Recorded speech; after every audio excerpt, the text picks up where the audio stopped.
Hello and welcome to an extra bonus video I thought I'd make in the small hours of the morning because I cannot sleep. This is Star Trek New Horizons, which is a total conversion mod for Stellaris, which is a game by Paradox Software that came out last year, which is a 4X space themed strategy game. Paradox are the same development team behind games such as Hearts of Iron and Europa Universalis, so it's a very complicated, very deep, very time-consuming strategy game. And when I heard that there was a Star Trek mod for this, I fucking leapt at it because I am kind of a big Star Trek fan. Primarily, I primarily prefer the TNG and DS9 parts of Star Trek. I'm not really a big fan of Voyager or Enterprise, or the new Star Trek reboot movies. I don't know. Star Trek Beyond was okay. The first one was kind of okay. Into Darkness sucks. Not really a big Kirk fan. The only Kirk stuff I actually like are the Kirk movies, so that's like motion picture to the something country? The Forgotten Country? The Undiscovered Country, yeah, that's the last one, yeah. So I like the Kirk movies. Not such a big fan of the Kirk TV series. I'm more a Next Generation era guy, because that's what I grew up on. So we're going to go with a new game here. Alright, we don't want that. That's a default, that's a custom-made species that you can make. This game has support for custom race support, so you'll find that the real Starship races are down here.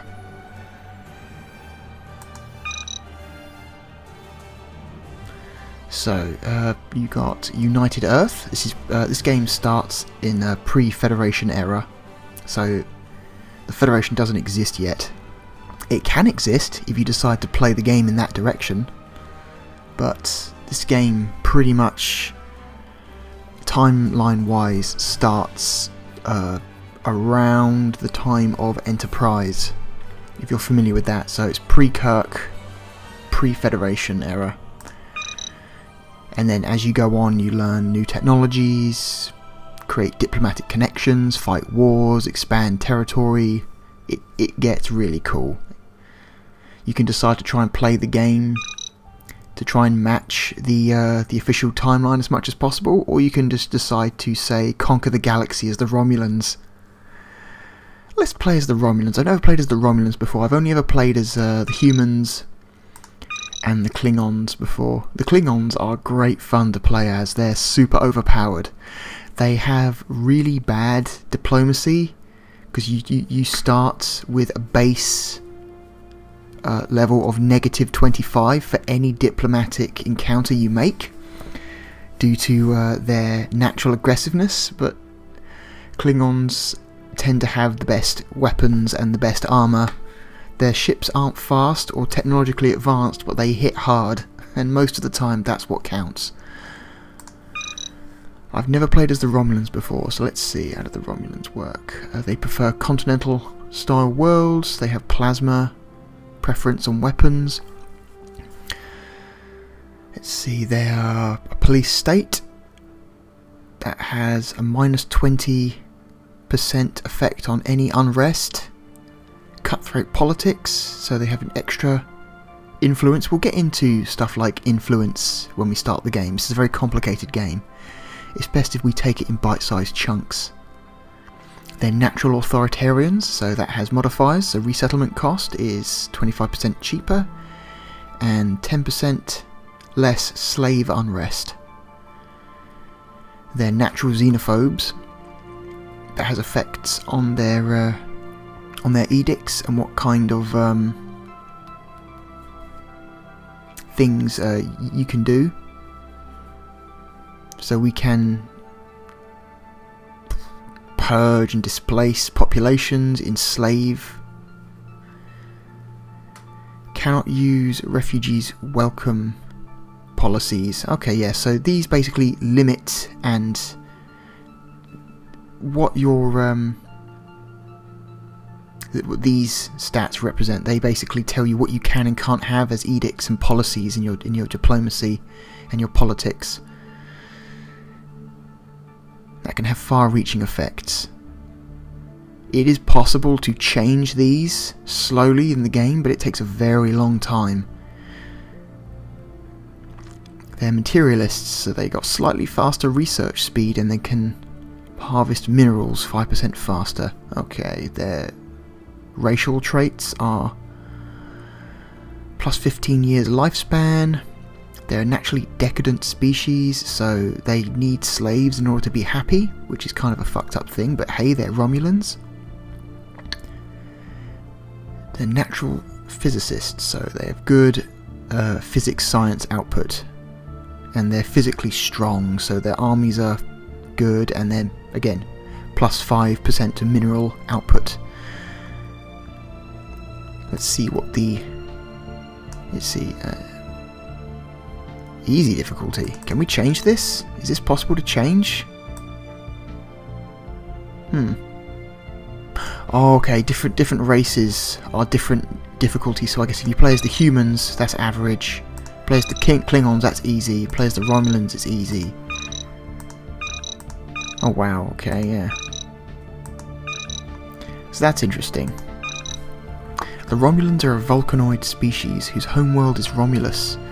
As biological cousins to the Vulcans, they maintain the same arched and upswept eyebrows and the pointed ears, with only minor differences separating them. Historically, the Romulan Star Empire formed over 1500 years ago, when those Vulcans who rejected Surak's ideals departed the planet and searched for a new home. The Romulans were known to be xenophobic and isolationist, and not above utilising slavery on lesser races to fund their civilization. Okay. Okay, so here we go. This is what these are the stats we can change. So there are several different maps you can utilise. The ones unique to this mod are the Alpha/Beta quadrant, just the Gamma quadrant, large Alpha/Beta quadrant, so a large version of the same map but with 600 stars, a slightly smaller one. We can have random galaxies, or the Milky Way. So the Milky Way is basically the entire galaxy in the Star Trek universe. That's Alpha, Beta, Gamma and Delta quadrants all in one. That is a massive map. There is well over 1,000 stars. It is gigantic. So for the sakes of simplicity, we're going to keep to a slightly smaller version. We're going to go with standard Alpha Beta. Why not? Galaxy shape, we'll keep it. We won't change this because these are custom designed maps. This is only useful if you're, say, playing on the standard Stellaris style galaxy maps, where you could change it.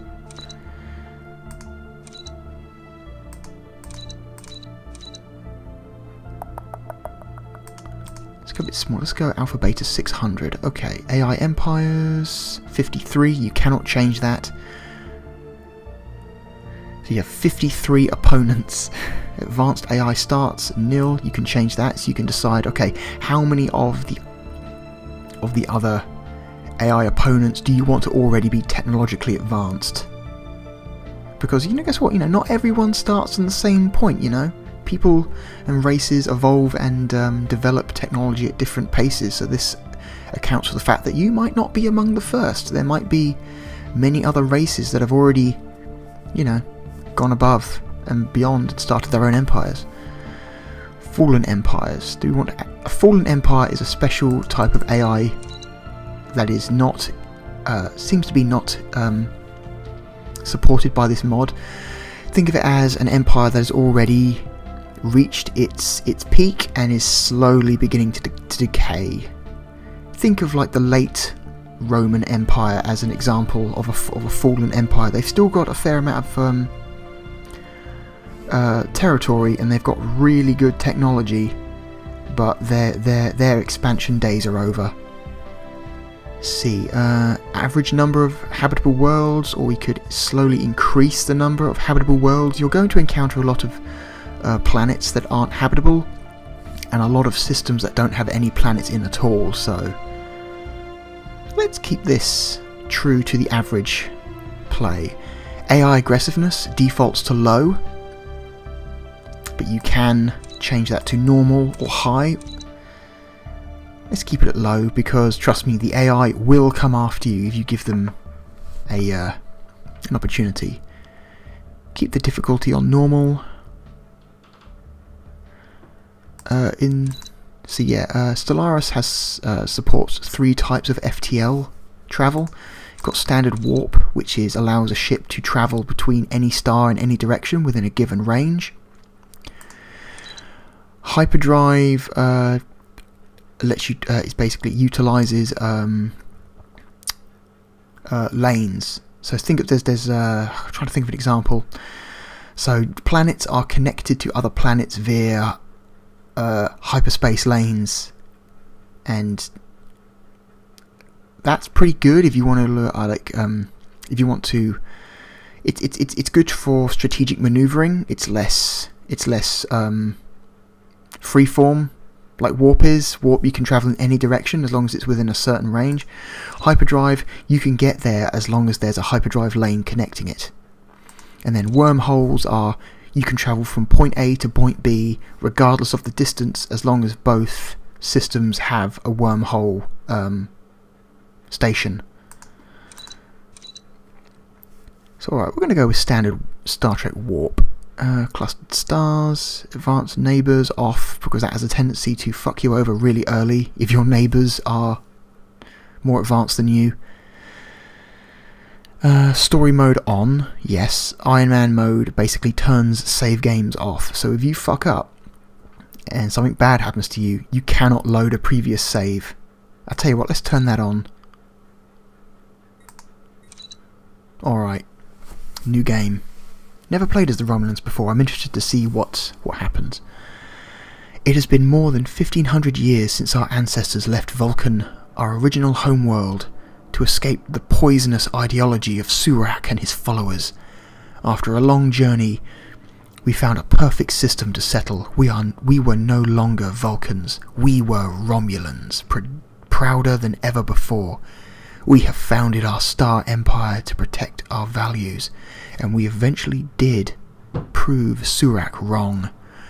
Our empire has grown far more powerful and far more secure than Surak's Vulcan could ever hope to be. But we must not underestimate our enemies. We must remain vigilant. Our Senate and our Praetor must always choose the best course of action to protect all Romulans. We shall never yield. Never. Begin. Alright, so straight off the bat we've encountered undiscovered aliens. A lot of the UI in this game is standard vanilla Stellaris, so this image right here has nothing to do with Star Trek. This is just straight from Stellaris. They're still updating this mod and adding things. This mod is still kind of buggy and incomplete in some aspects, so don't be surprised if you see some occasional weirdness. Okay, Romulus is in an uproar following the news of unidentified ships sighted in the void. Their intentions unknown. It would be prudent to assume the worst. So, in the lore of Star Trek, Romulans are essentially space, like they're the space Soviet Union. Not necessarily in their economics, but in how they react to other races and political factions. They're very isolationist, they're very naturally aggressive, they like to keep a distance between them and any potential rivals, kind of like how the Soviet Union treated the United States during the Cold War. You know, you got the Iron Curtain. In Star Trek it was the neutral zone. It's kind of a similar situation. Let's see, so first step, we want to assign scientists. So scientific advancement in this game is split into 3 categories. You've got physics, society and engineering. The 3 categories are responsible for different kinds of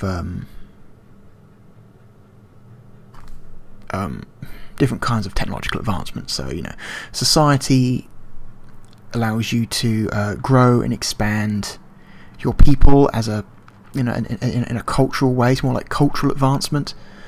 Engineering's more like ships and stations and space stations. Physics is more core basic science, so you tend to find that when you unlock things in physics, that tends to unlock extra things in society and engineering. So we already have 3 scientists. The game always starts you with 3 scientists, and we're going to go with physics. So 3 options we can choose from. The options you get between projects are randomized, and you can only pick from a predetermined pool of possible scientific projects. Like I said, as you research more stuff, that potential pool of random choices increases. So resettlement cost -10, an optical computer, which is a component for ships, and we can tell by this padlock symbol that if we research this technology, it will unlock extra technology in the future. So let's go with optical computers. That seems like the best long-term technology. Okay, society, monthly influence. What's this? Bunker unlock, global defense initiative bunkers. So this unlocks the ability to build bunkers on your planet, which makes them more resistant to sieges. And then genetic engineering, which is a dangerous technology.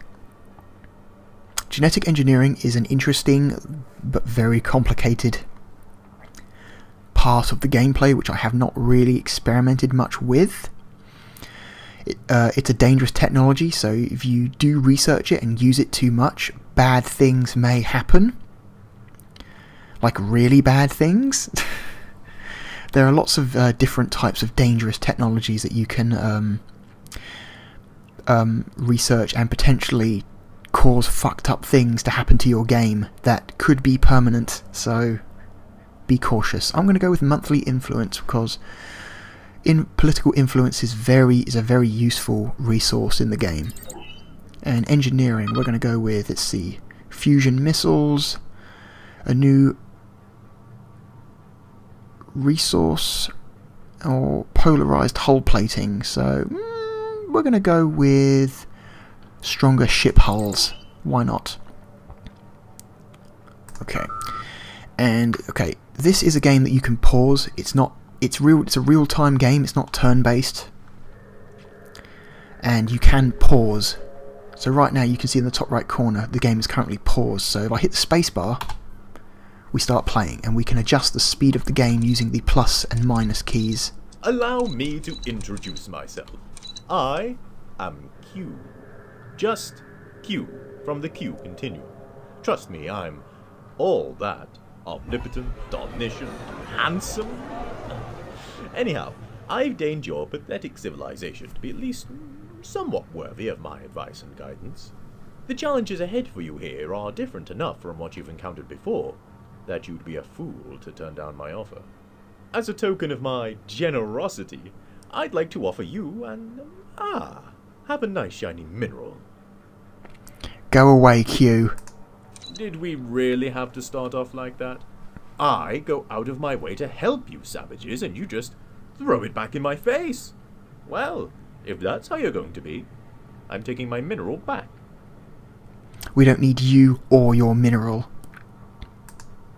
Alright, so yeah, Q offers to be your basically your tutorial in this game, but fuck Q. Q is lame.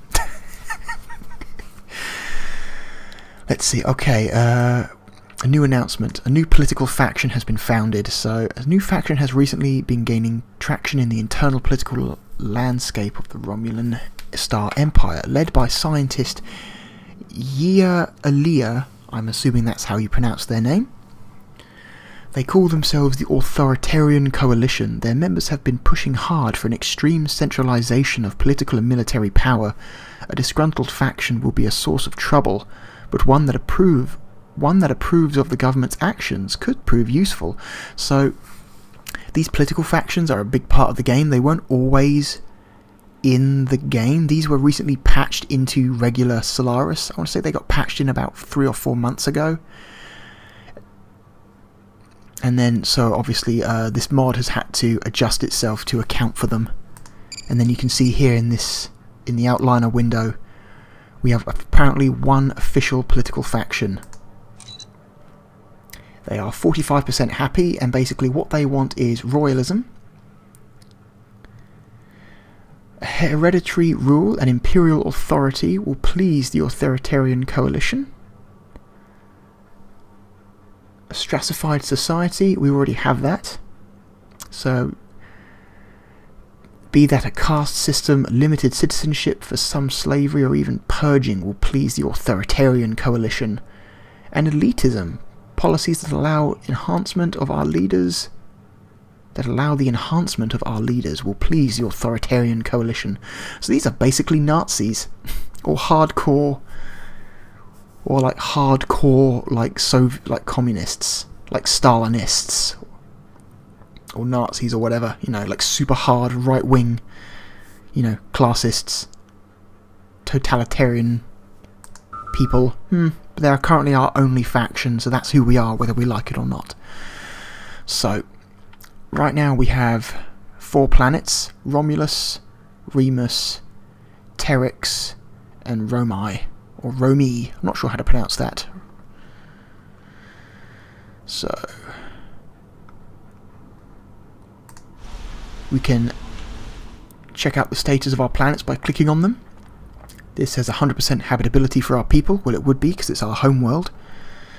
We are currently producing, this world is currently producing 15 energy and 17 minerals, has a +4 effect on our research, +4 effect on our society, and +4 on our engineering.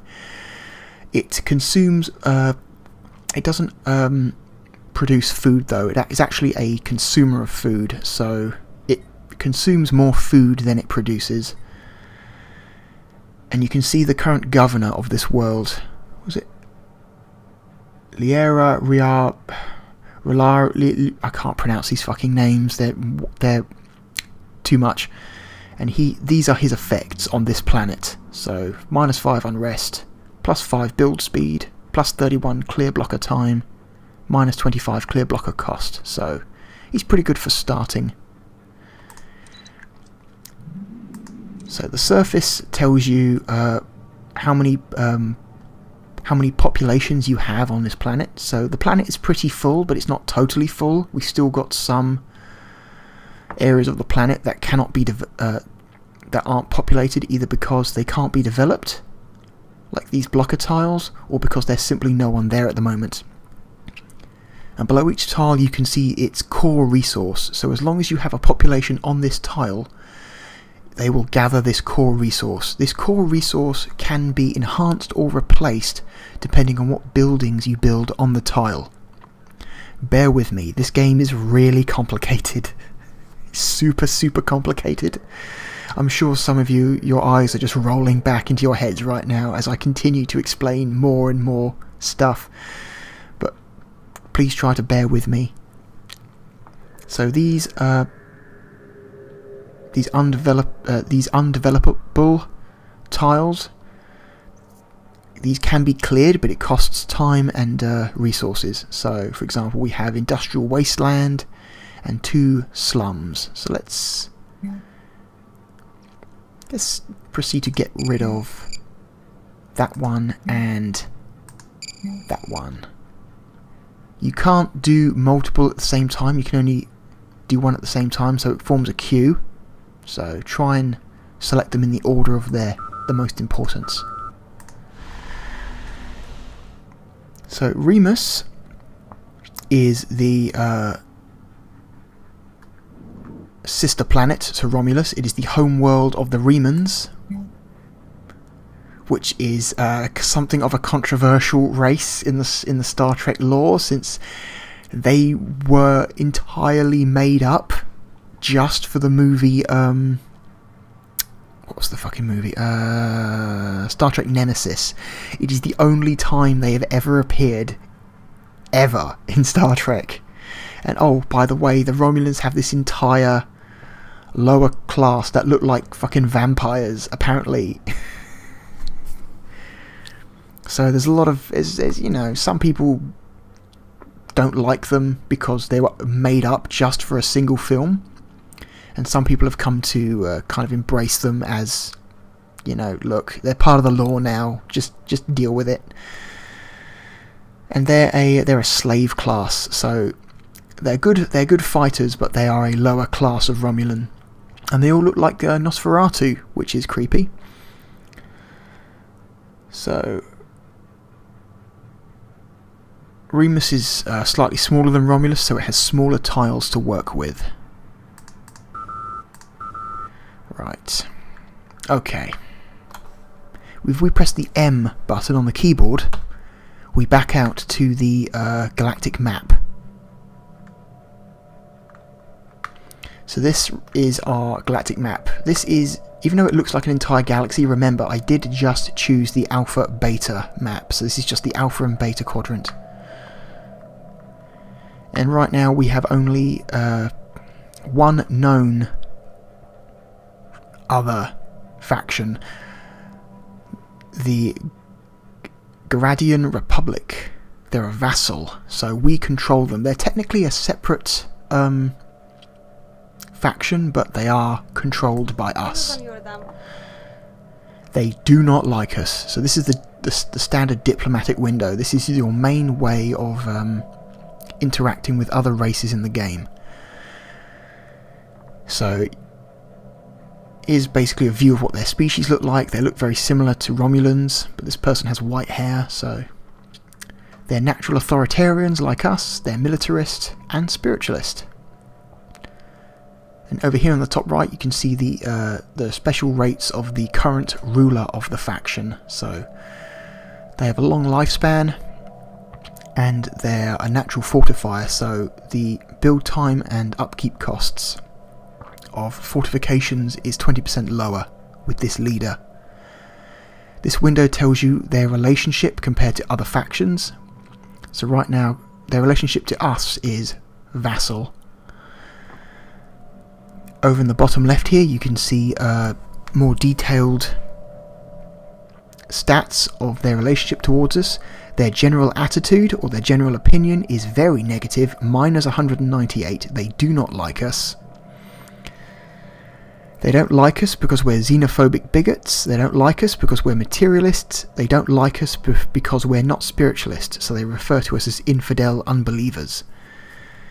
And they don't like us because we're actually not that much more powerful than them. If we were a lot more powerful, the relative power of subject rating would be more favourable, but because we're not that much stronger at the moment, they reckon they might be able to take us one day. But because there are subjects that has a plus 25, and because we are all under the same authority, which affects vassals, alliances, you know, federations, that sort of thing, that gives a plus 10. They have one planet, 8 total populations in their entire empire. They have 0 trust. You can increase the trust by enacting treaties with them, like ceasefire treaties,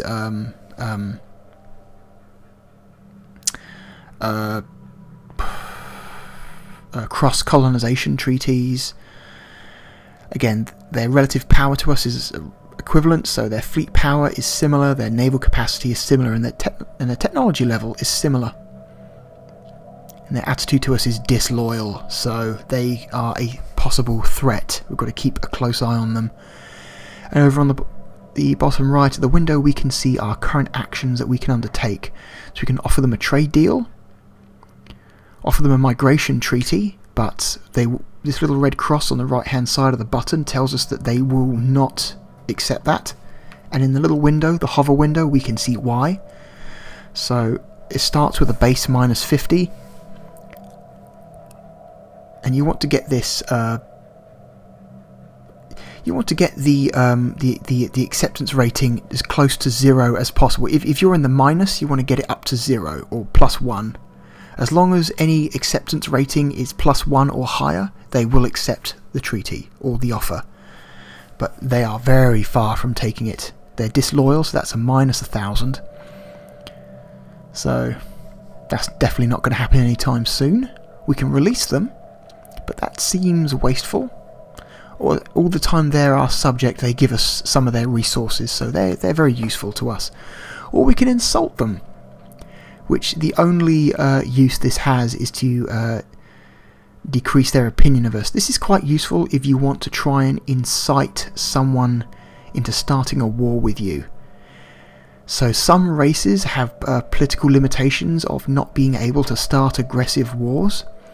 So if you play as the Federation, that is the case. The Federation is incapable of starting an aggressive war. They can only fight defensive and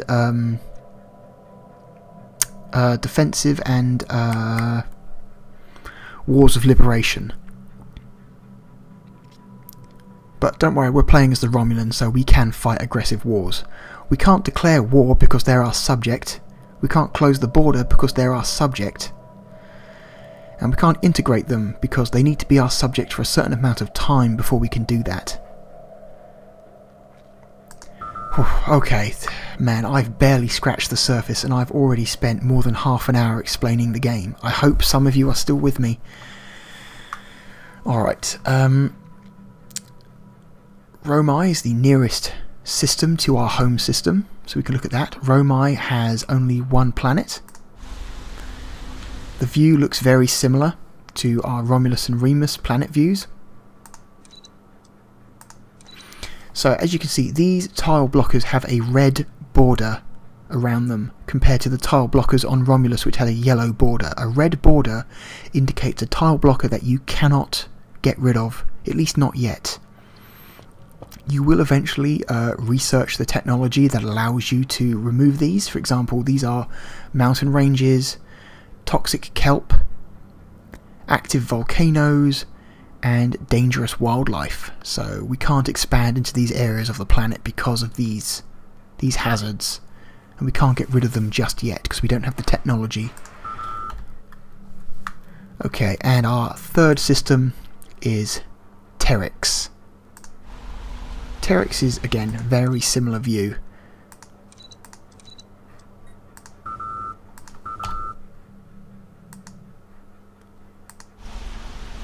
It appears Terix and Romi or Romi are producing more food than they're consuming. So these are basically the breadbasket of our empire so far compared to... Oh no, Remus is the breadbasket. Remus is producing a lot more food than it's consuming. So yeah, compared to Romulus, which is -3.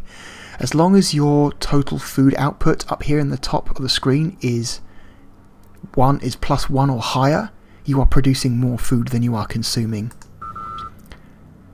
So what I want to do is, you can see here in the Romi system there are mineral sources that aren't being exploited. So these asteroids are capable of providing us 2 minerals a month. That's what that means. We can receive 2 mineral resource from these per month. So what we want to do, we want to build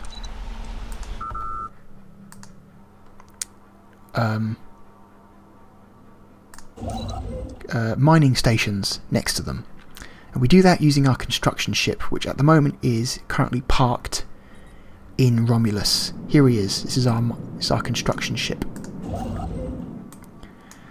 So as you can see, we have resources in Romulus that also aren't being taken advantage of. So the first thing we're going to do is we're going to tell this thing to start building mining stations.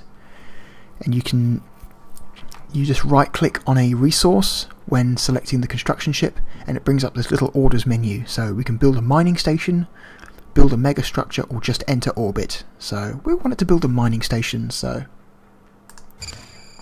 and we can queue up multiple jobs for the construction ship by holding down the shift button on the keyboard and then right clicking another resource, bringing up the menu, and oh wait, we don't have enough stored minerals in order to build another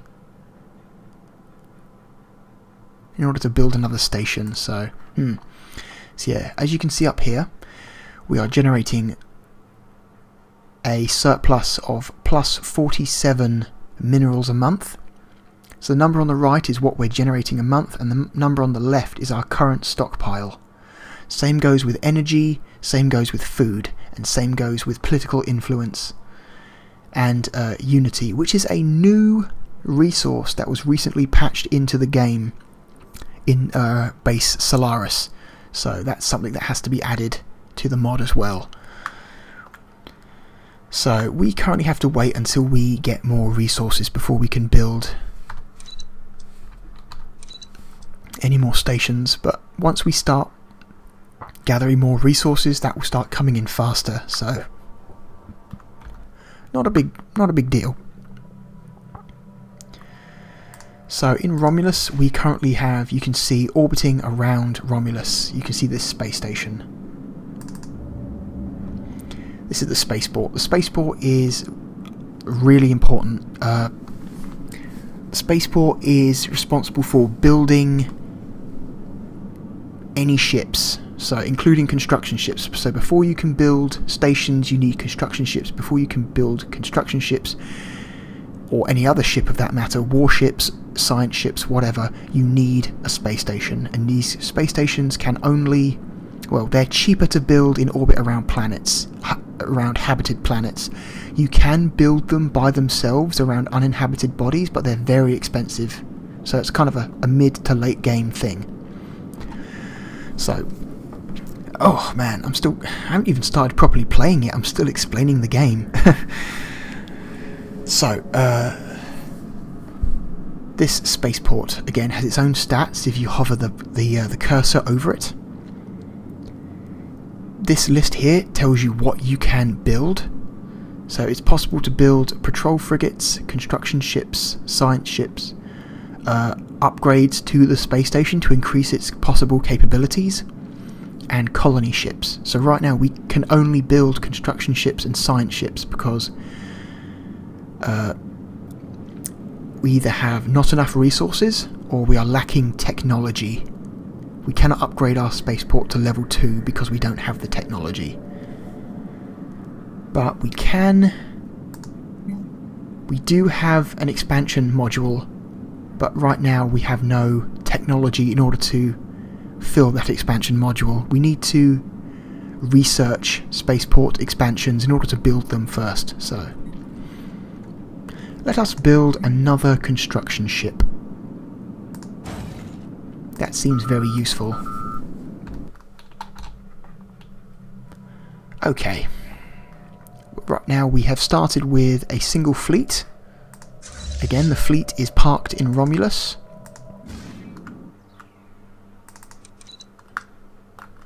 It's here. So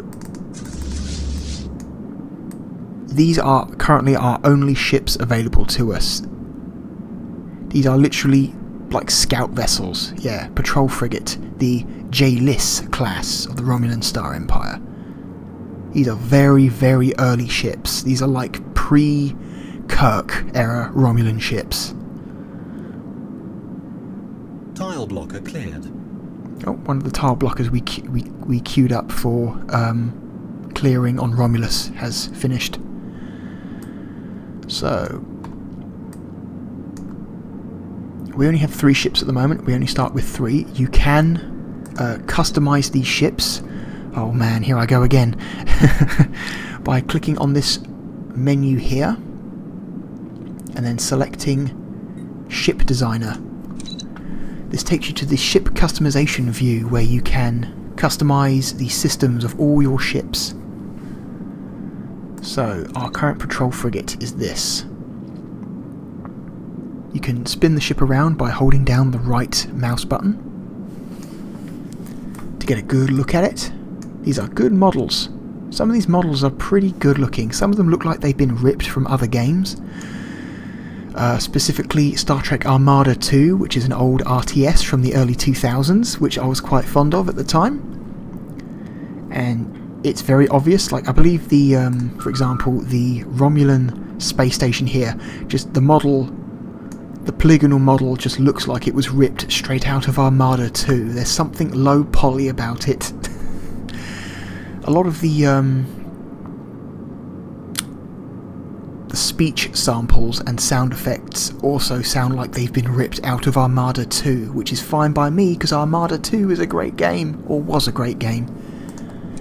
It's never been re-released. If you want to play Armada 2, you have to track down an old physical copy. It was never re-released on Steam or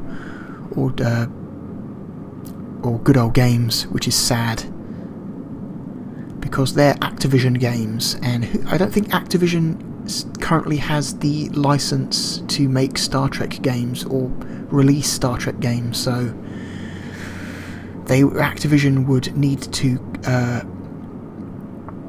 negotiate with the current rights holders, and that's not something that Activision normally does. There's a large number of good Star Trek games made in the late 90s to early 2000s that were developed by Activision that have never been re-released in any form, and it's kind of sad. So anyway, back to the ship customization view. We can customize the weapons, the subsystems, or the base systems like armor, hull, warp drive, or the warp core, sensors, impulse engines, and computer systems. We are currently researching a better computer system than the basic ones, so you'll be able to select new ones later on. We only have the basic impulse engines at the moment. Again, basic sensors, basic warp drive. You start off at warp 3, which seems a bit much. I would have assumed starting off this early in the timeline you'd only have a warp 1 engine, but oh well, warp 3 seems pretty early.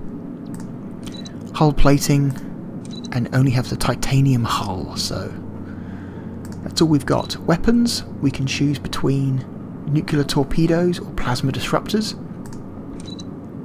We select this, we can filter our choices by what we can have in these different coloured slots. So the colour of the slot limits what you can actually have in there. So purple slots can only have torpedoes, orange slots can only have energy weapons.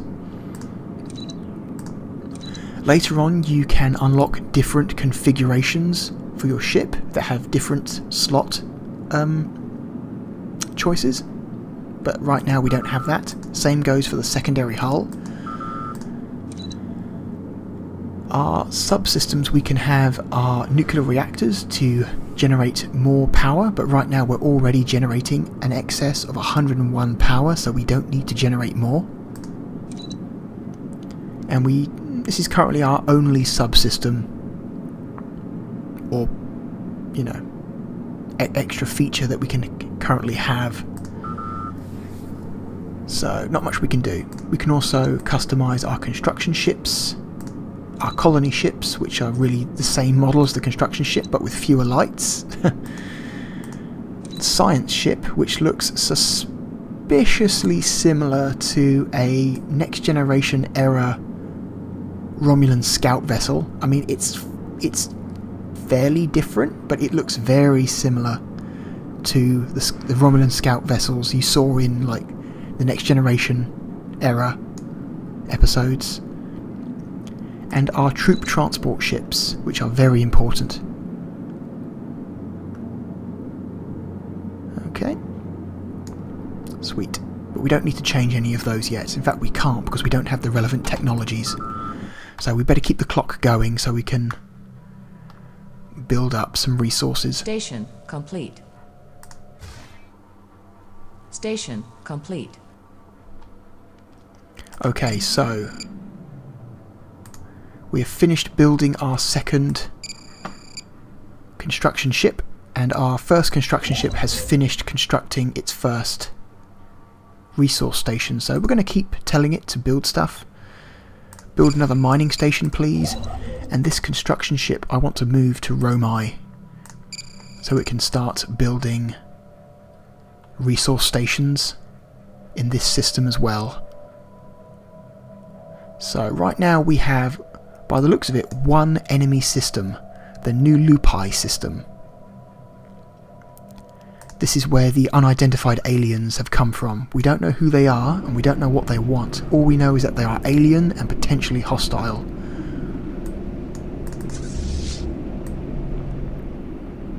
So I can already tell you by the design of the ship, by the design of the ships, these are pirates. The big old stenciled skull.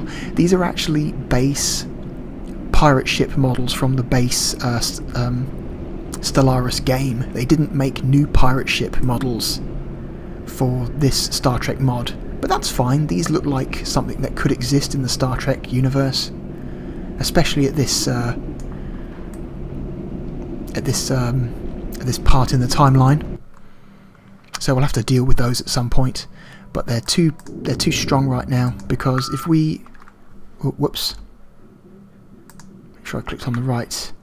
Yeah, you can see here this number represents, oh, hang on, we have another political faction. Let's see, led by Governor I can't fucking pronounce this. They call themselves the Romulan Future Bloc. Their members seek to assert the primacy of the Romulan species by curtailing the rights of aliens if necessary. So again, we've generated another extreme right-wing political faction, which is fine. The Romulans are a naturally more right-wing species, so you tend to generate more right-wing factions than left-wing factions. Anyway, back to where was I? This base number over the station and over the fleet tells you their estimated combat power. So they have an estimated combat rating of 635 and the station 266.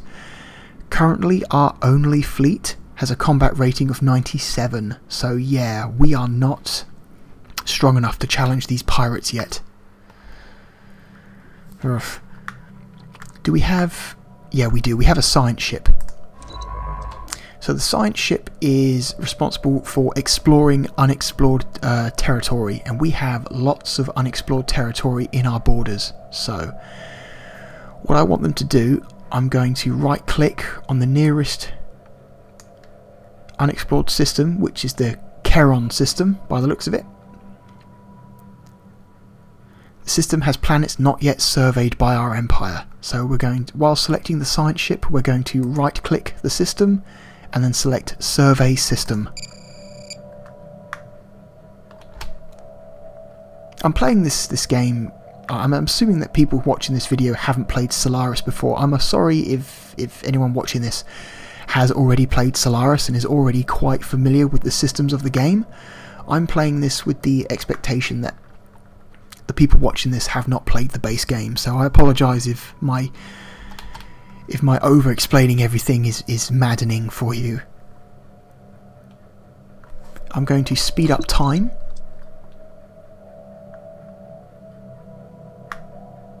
There it goes, and it's going to start. Station complete. You can see by this line, it's going to start going from body to body to body and start scanning it and telling us whether or not these are useful or not. See, it's just discovered a possible 3 mineral per month from this body here, so that can be exploited. The other construction ship has arrived in this system, so what we can do, we can either tell it to build one mining station one by one, or if we go back to the map, to the map view, select the construction ship and then right click on the system itself, we can tell it, look, just build mining stations on everything here, which is a lot more efficient than telling it to do things one by one.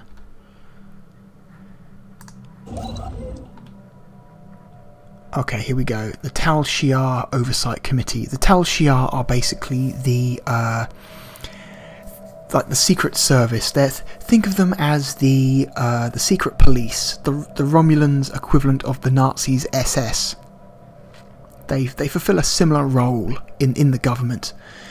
Chairwoman Valdari has formally opened this year's session of the Tal Shiar Oversight Committee. While the Tal Shiar's day-to-day operations are generally kept outside the review of Romulan politicians, the chairwoman has, by law and tradition, the sole authority to set the Tal Shiar's strategic objectives. With the chairs of the various Tal Shiar subcommittees and the Minister of War, Valdari sets out her agenda for the next few years, so we can basically tell what we want the Tal Shiar to focus on. Disrupt relations between foreign powers, sabotage foreign planetary infrastructure, sabotage enemy starships, assassinate foreign leaderships, or just end the committee session. Let's sabotage enemy starships for now, because right now we don't know of any other factions or any enemy planets, so we're just going to see if this affects these enemy ships. So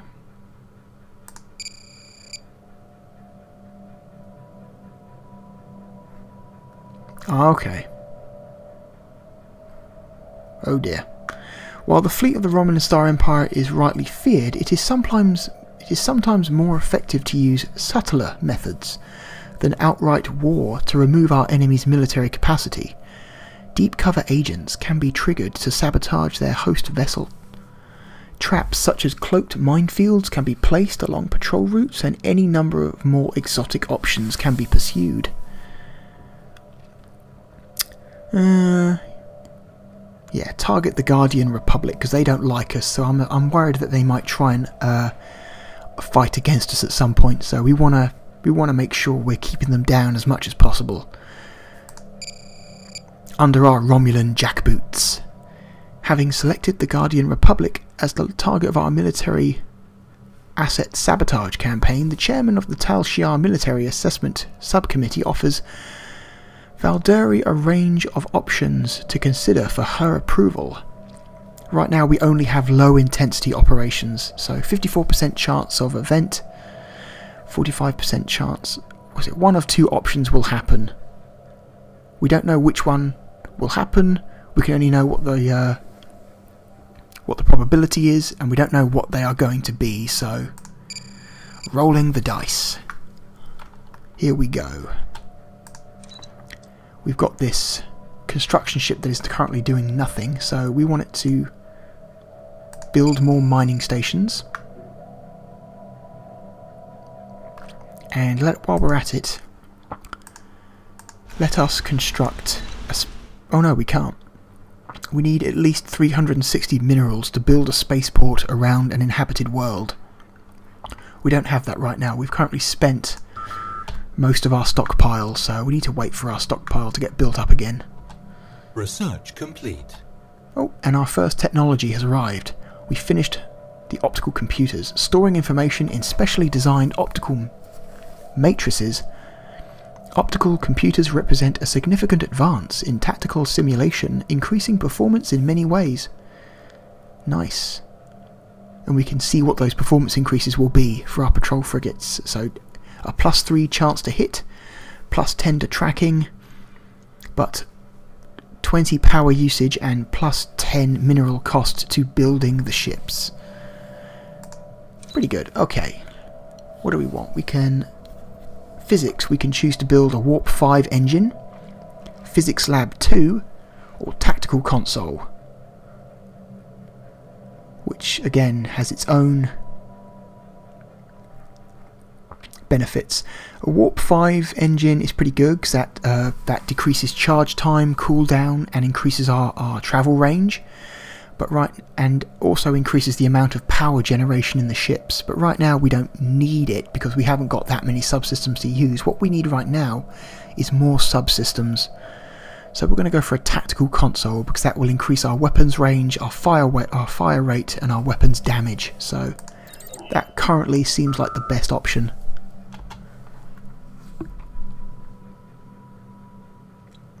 And right now all we can do is just kind of sit and wait for something to happen. Wait for technology to finish being researched, wait for our construction. Complete. There we go, research. So we finished the monthly influence plus, so we now earn plus 5 influence.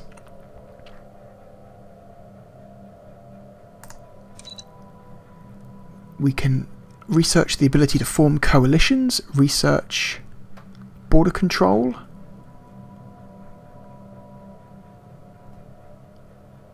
So border control is an expansion for our is an expansion for our spaceports, our space stations.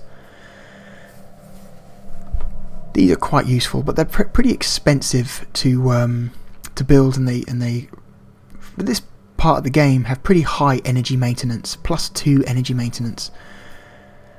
I think the ability to form a coalition. You know what? No, let's select border control, and polarized hull plating has finished, so we have better hull plating now. So +20 to armor. We can now research Spaceport Level 2 engineering consoles, which adds a lot of points to armor. Wow. Or Starship hull specialization. This is not necessarily a technology in itself. It basically unlocks more technology in the future. So let's go with this. This was quite a late technology when I was playing as the Klingons, so I'm kind of surprised to see it show up so early here as playing as the Romulans. Uh-oh. Tal Shiar Oversight Committee. A deep cover operative in the Guardian Republic assigned to the GRW-IRW TMET has successfully triggered a catastrophic drive failure, destroying the vessel. So we've destroyed one of their vessels. The operative, a Guardian, a Garidian, brainwashed to appear as a barely competent borderline neurotic, served as a junior technician aboard the GRW-IRW TMET. Upon activation of his submerged personality, the operative altered an engineering maintenance roster and assigned himself to the essential maintenance task. The asset was lost alongside all members of the crew. So yeah, that was a success. We successfully destroyed one of their ships. Whether or not it was a ship that was actually useful to us, we do not know. All we know is that they now have a slightly weaker fleet than we do. Speaking of fleets, now that we've unlocked new technologies, we should upgrade our patrol frigates. So we have better computers. So as you can see, our basic computers have a power usage of 10. These new ones have power usage of 20. So when we select it, our excess power goes down by 10. So we want to make sure that this stays in the green at all times.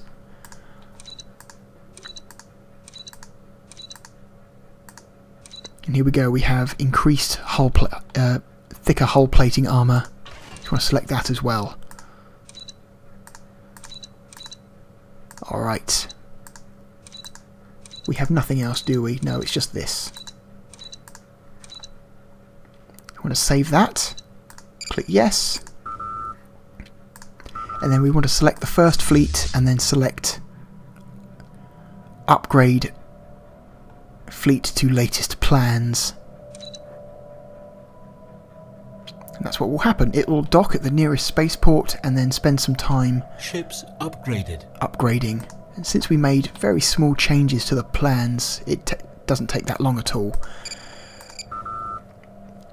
Alright, since we didn't upgrade the weapons at all, our current battle power hasn't really changed, but our ships do have better armour and yeah, better armour now, so they last longer in combat. we want to worry about right now is maybe building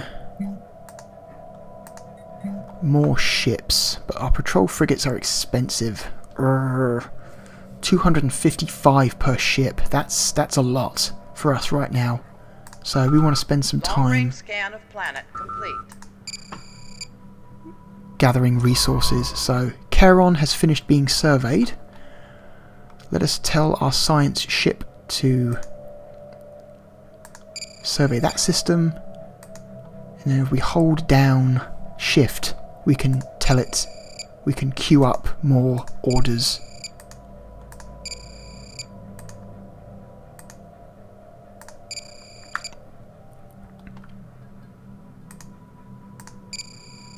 We should build another science ship.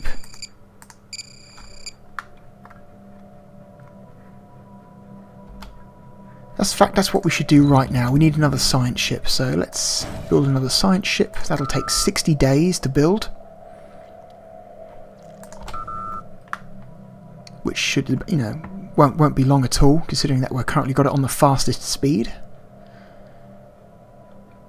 Station complete. Okay. This construction ship has finished building stations, so but it can build a research station, so let's do that. And then after that we'll tell it to build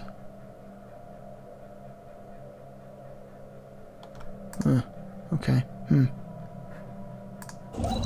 sure? Weird. We'll figure out what's going on there later. Complete.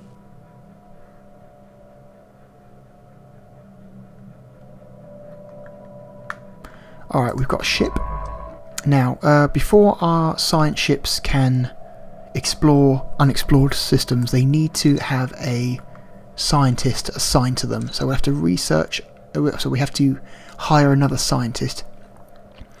So this window tells you basically their age of the scientist. Scientists do grow old and die, so you will have to replace your scientists at some point.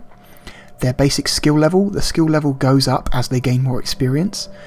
Their natural traits, so this one's pretty good at researching spaceships, this one's good at researching computers, this one has a longer lifespan, this one's good at researching policies and new edicts, stuff like that, and how much they cost to hire. So right now they all cost 50 influence in order to hire. So let's hire the one who has a longer lifespan. That seems like a good idea. Affirmative. We'll assign him and then we'll tell him, yo, go find out what the fuck these systems are.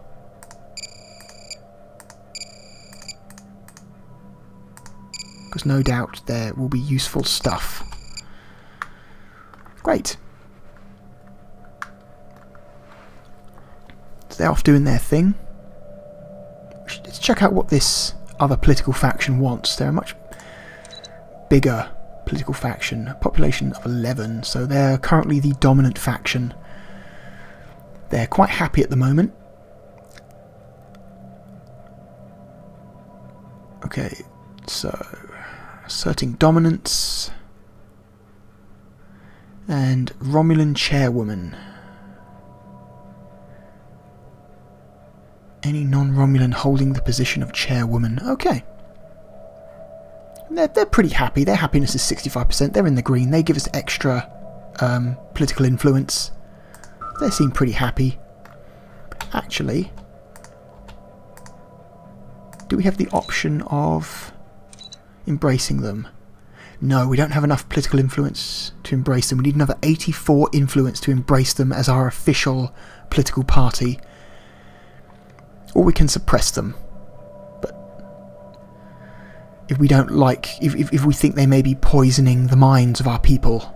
But right now I seem pretty happy with both of these parties. Not okay. I should clarify. I'm not personally happy with the political views of these parties. Just in the context of this game.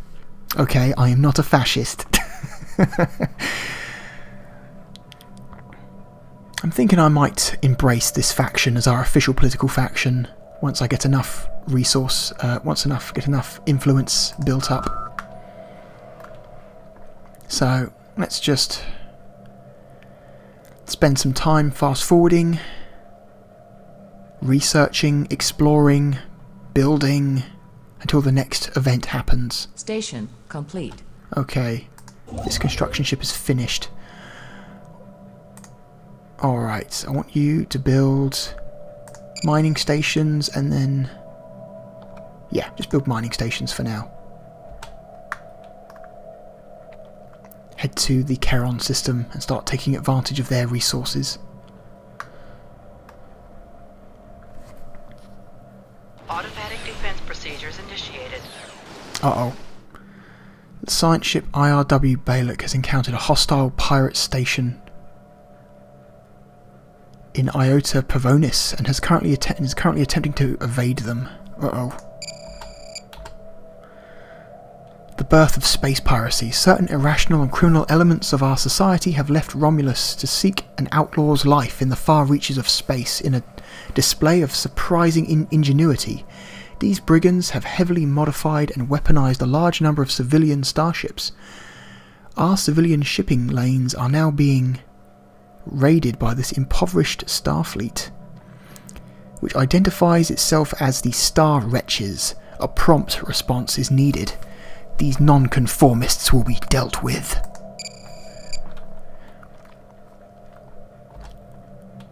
That's fine, that's fine. Uh-oh.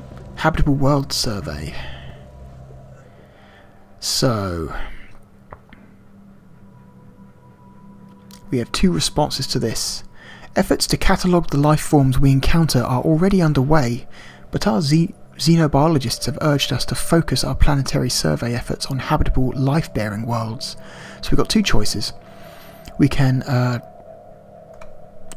approve this initiative, which will give us a side mission, or we can ignore it, but it will cost us influence. So let's accept it. Spatial rift detected. Uh-oh, another political faction has been founded.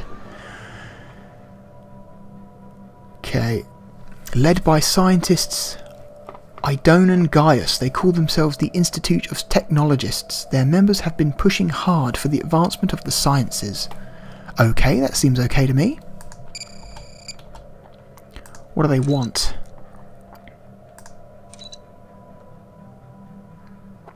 They want staying ahead of the curve and not allowing any fellow empires to be more than equivalent in tech will please the Institute of Technologists.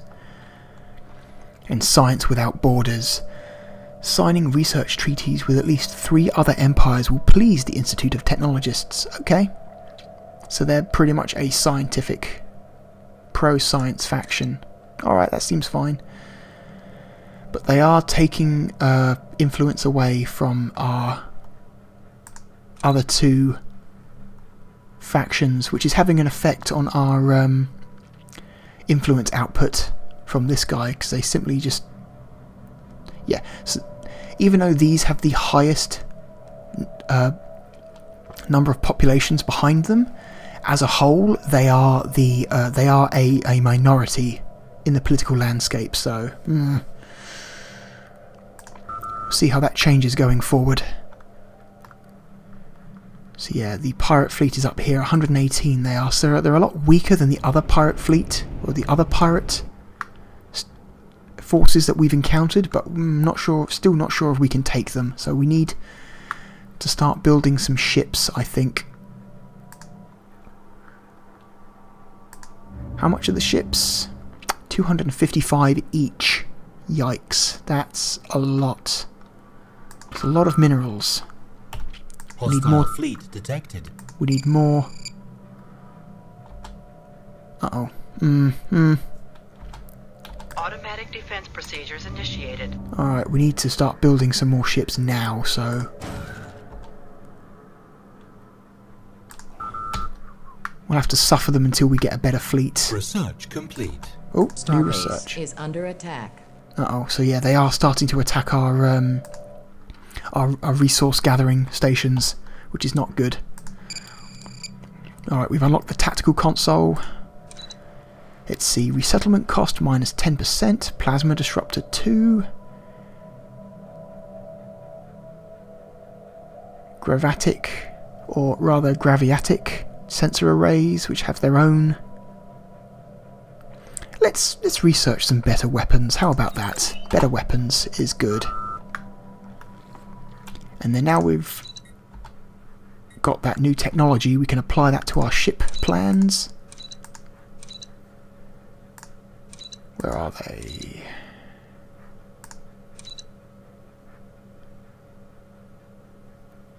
Emergency force fields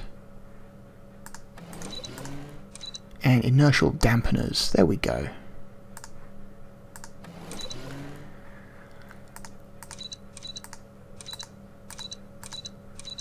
Yeah, alright.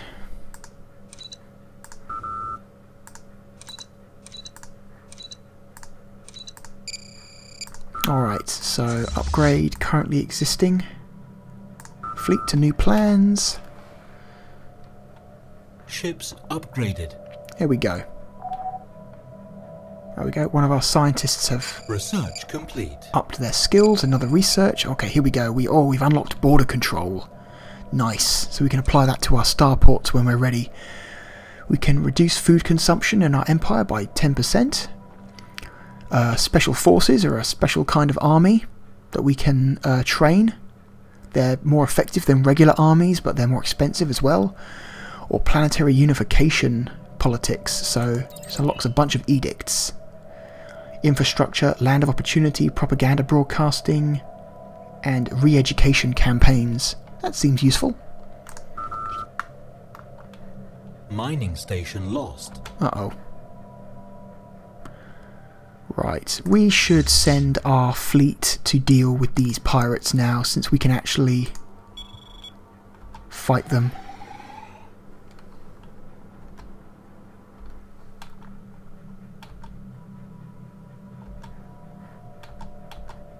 Actually, we should...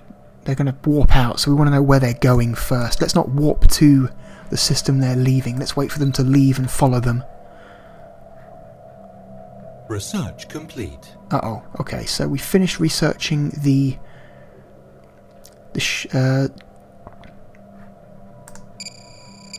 hull specialization research. So here we go. So what do we want? Light hull construction or heavy hull construction? Can you provide more information? A light hull construction. By selecting this specialization, we order our scientists to focus their energies to develop materials that are progressively lighter, yet still retain their durability. We will also open up a path to research that deals with making materials harder to detect on sensors. That seems like the more Romulan way to go, so yeah, heavy hull seems like a Klingon thing, honestly, and the Romulans are not the Klingons, so let's go with light hull. Complete. There we go. Ooh, we have better missiles. New resource. Build minefields. Let's go with new missiles. That sounds good. Alright, so we know where they've gone. They've gone over here.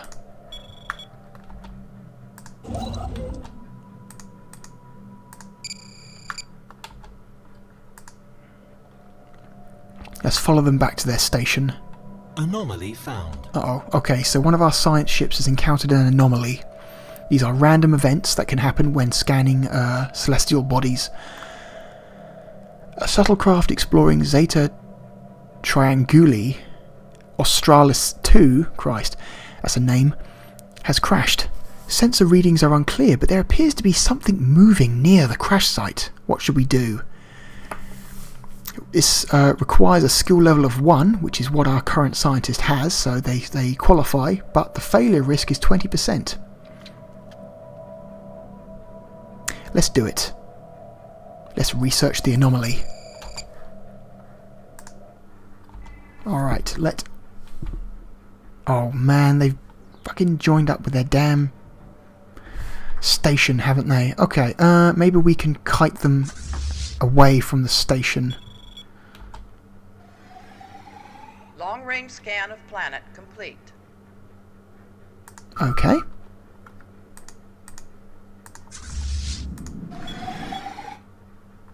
Hostile fleet engaged. There we go.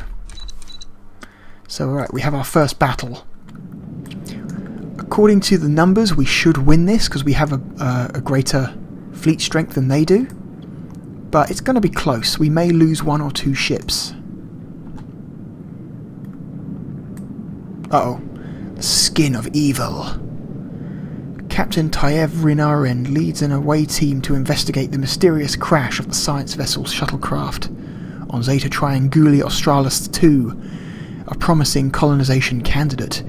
As the away team searches the crash site, a crewman discovers a strange black liquid which slowly reforms itself into the shape of a humanoid body. It is blocking the way of the shuttlecraft crash site and the missing pilot. I am Armus, evil incarnate. When an entire society sheds its pain and resentment, its grudges and hatred, I am what is left. So what do we respond? We are sorry for your pain. Without sadness there is no context to happiness. Maybe, Armus replies, maybe I just want to reconnect with those that have made me. Will you help me leave this place so I can finally find them? Take the shuttle but leave the pilot here. No, we need our ships.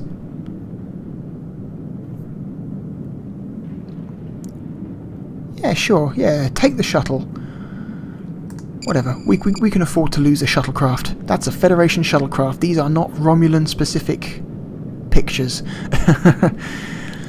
Thank you, it gives me hope, Armus says, and moves aside.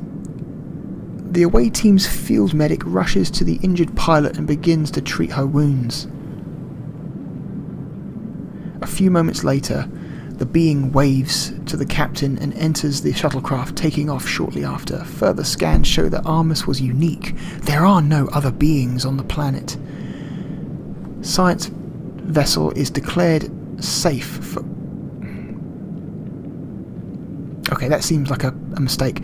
Declared safe for colonization. Excellent. Okay. Alright, battle. Uh-oh. Tal Shiar Oversight Committee, what shall we do?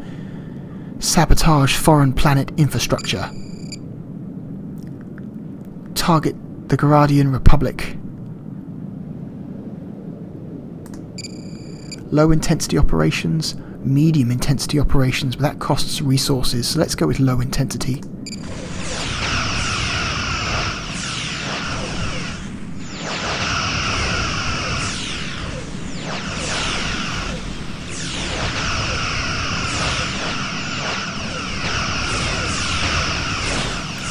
See how the battle's going. We can see that we can see here. If I pause, you can see the current hull strength and shield strength of the enemy ships. Oh man, the enemy ships have got shields. Oh wow, you can see because they've got a second ring around the central ring. Our ships have only got one ring, so they have no shields. But these guys have got shields, so these are technologically more advanced pirates than we are. Well, technologically more advanced ships than what we have. Pretty good for pirates, and they've got an admiral as well, augmenting their abilities. Oh boy! But we are currently ahead. One is destroyed.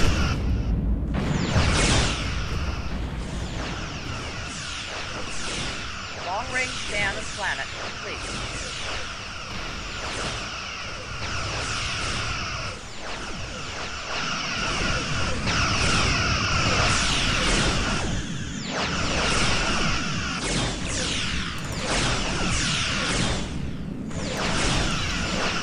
We'll just follow the battle for a little while.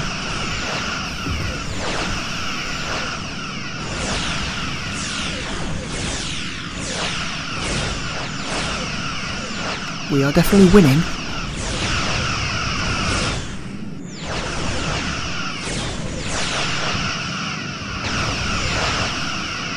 Station. Alright, that's another one down. There we go, one left. We may get through this without losing a single ship.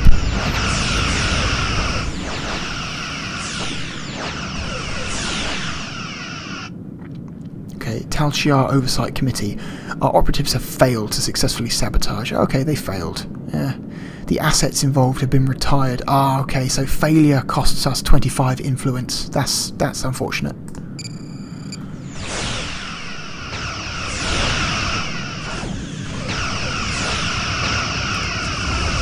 It's almost dead. It's almost dead. Come on, keep shooting.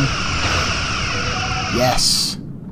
Spatial rift detected. Right, victory. Alright, we lost no ships. We came out of that pretty damn good. It's all that extra armour that we invested in. So even though our weapons weren't that much stronger than theirs, we were able to whittle them down faster than they could whittle us down. So now that the battle is finished, our fleet is currently damaged. So we should get them to repair at the nearest starbase. So we click repair fleet in the fleet window. That will automatically send them back to the spaceport around Romulus.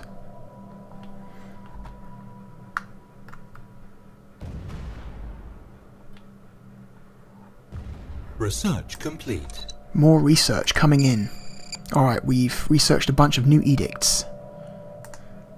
That's good. See, oh, the ability to remove a tile blocker, Biolab 2, Frontier Clinics. I'm thinking we want to upgrade our laboratories, so let's go with a Biolab 2.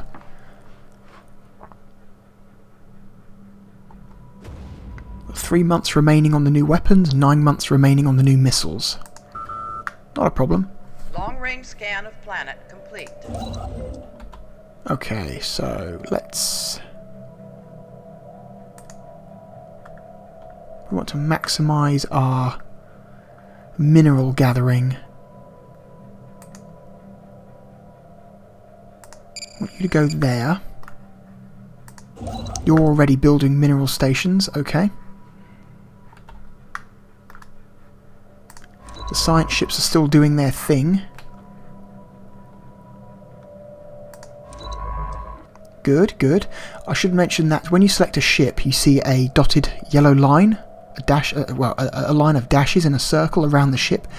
That's the distance. That's the warp limit. So it can only warp to planets within this limit. So, in order to get to, say, this system, it would need to make two warp jumps. So it would jump to this one first, then jump to this one in order to make it. So this circle basically limits what systems you can warp to in a single jump.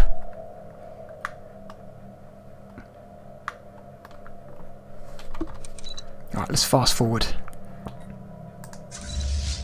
Anomaly found. Uh-oh, found another anomaly. Alright, also one of our scientists have also gained a trait. It looks like a negative trait. Yikes. Oh well.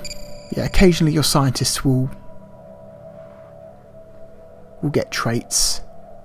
Right, failure rate on this anomaly is 40%. That's a little bit too high for me, so I'm gonna back away for this one. We can come back later and research it at a later date.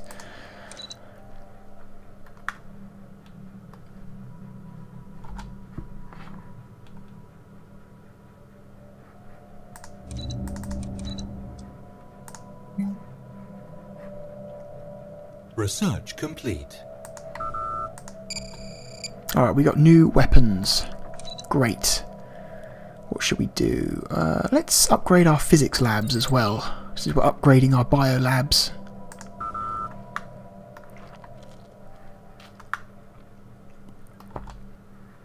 Right, fleet is repairing. You can see its average health going up. Station complete. Alright, first fleet has been completely repaired. This construction ship has finished its job. Good, good.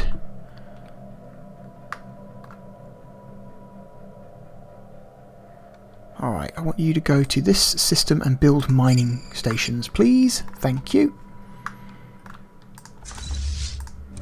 I want Romulus to build us another patrol frigate. As you upgrade the ships and add new subsystems, the cost of the ship goes up. So this was about 250 250, 260 before, but now since we've upgraded them with new systems, it's gone up to 295. Okay. Speaking of that, we should upgrade them again. We've got new weapons, so let's add the new plasma disruptor. So we can see by hovering over the system, we can see what it does. So our current weapons have an average damage of 1.95. The new weapons have an average damage of 2.2, and they ignore 25% of armor and 25% of shields. So those are pretty damn good upgrades. But they do cost more energy, so yeah, power usage 9, power usage 13. Yeah, you want to make sure you're not using more power than you've got, so that's very, very important. Alright, save, yes. Upgrade fleet.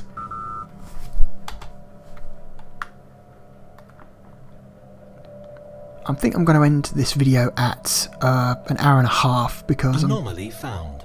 Oh, new anomaly. Yeah, I'm going to end this video at an hour and a half, so it's like 5 to 10 more minutes roughly. And then we'll cut this video. Maybe I'll do an extra part in the future, but yeah, depends whether or not people like this or not. There is an upcoming brief window of opportunity to retrieve scientific data from an abandoned research station on Menket 3A. Failure risk 0%. Hell, let's do it. Another leader has gained a level. Complete. Ships upgraded. You finished doing what you're doing.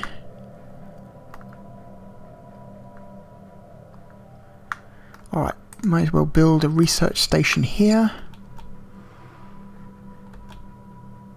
Alright. Let's send the fleet back to this system to try and take care of that pirate station. Research complete. Ooh, more research. New biolab. Ooh, rare technology. Black Ops.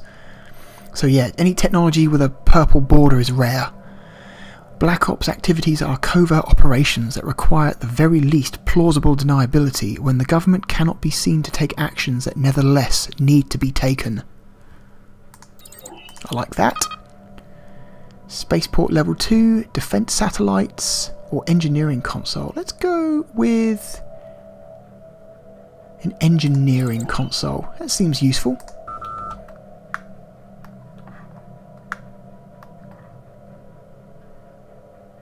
Uh-oh. Second chance. Again, this artwork here has nothing to do with Romulans. They're just taking popular stories from the TNG era and just making random events out of them, which is pretty cool. 8 years ago, Chief Science Officer Sanra Ruwan was stationed at this outpost, barely managing to beam off the research station with the last personnel on the ground before an ionic disruption cut off the transporter connection. The disruption field has finally abated for a few days, allowing the crew of the IRW Belek to retrieve a wealth of scientific data left behind in the evacuation. As the away team searches for a computer terminal, they notice signs that someone has been living here. Sanra Ruwan detects life signs on her tricorder and moves to investigate the signal. Suddenly, a voice cries out, a voice cries out, and she dashes into the room, phaser at the ready, and comes upon a person that looks exactly like her. After a few moments of shock, the person explains that she was trapped on the research station after a failed transport attempt 8 years ago. Ooh. Okay, 3 possible. This must be some trick. Lock her up in the brig. We will not be fooled by a shapeshifter. Set phasers to kill. That's a very Romulan way of dealing with things. Yeah, this option is available due to the Romulan-style empire having the xenophobe ethic. So yeah, different ethics of your culture can unlock different responses to situations. Beam her up to sickbay so we can validate these claims. Let's go with the third one. The duplicate genes are confirmed to be exact. Ooh, The ship's engineer theorizes that when the transporter was interrupted by the disruption field 8 years ago, the pattern beam must have reflected a perfect copy back to the research station. The transporter duplicate had to retrofit the space station to survive for 8 years on her own. Due to this, the station databanks are not easily accessible and require extensive repairs. Attempt to gather the research data without Sarah Ruwan's duplicate. Ask the duplicate to help. There's a plan to fix the damage, but it involves delving into a structurally unstable section of the research base to link a power conduit back to the computer mainframe. She's unsure that this is safe, as she has been down there many times, but the ship's engineer has completed scans to show the structure is dangerous and could collapse at any minute. We cannot, whatever, make it so. We're Romulans. Has collapsed. Her original were in the middle of repairs. The duplicate was able to assist her original as they both hung to the edge of the chasm. The structure bridged, but in doing so, she fell to her death. This is a disaster. Oh well. Long-range scan of planet complete. There are different outcomes to random events depending on what actions you take. Possibly if we were a bit more cautious there, we would have had a different aftermath. Alright, let us end this first video with taking down this pirate station. We can take them. We have an average battle strength of 188 and the station is 163. Let's do it. Let's decrease speed. Otherwise you won't be able to make heads or tails of what's going on.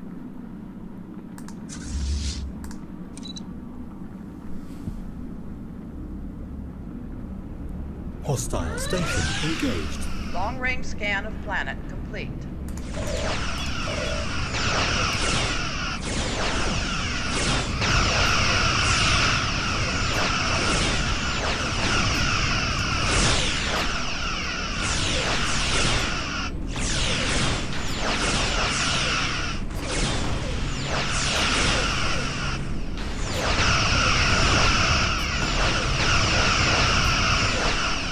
This station has very strong hull.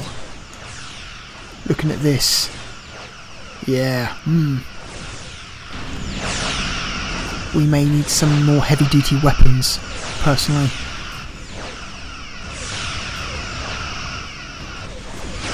Yeah, the upgraded energy weapons don't seem to be doing the job.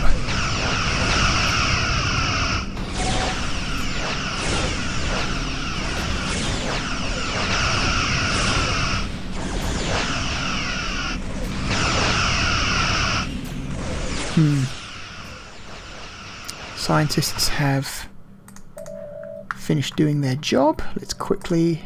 Looks like that battle will take a while, so let's back out a little bit.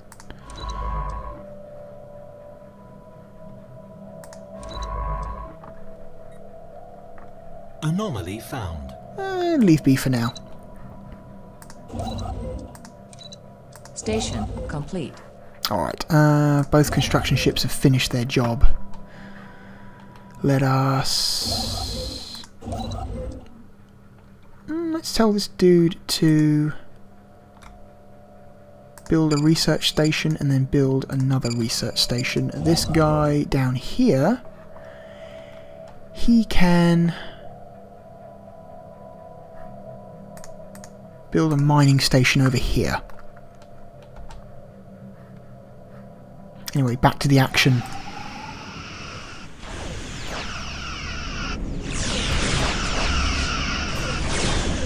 So, I should explain more of this window here. So this, the fleet combat window gives you a brief summary of both sides of the combat.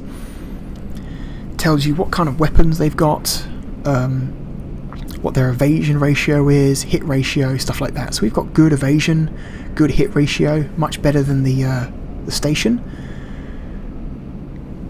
But the station just has an absolute ton of armour and hull points, so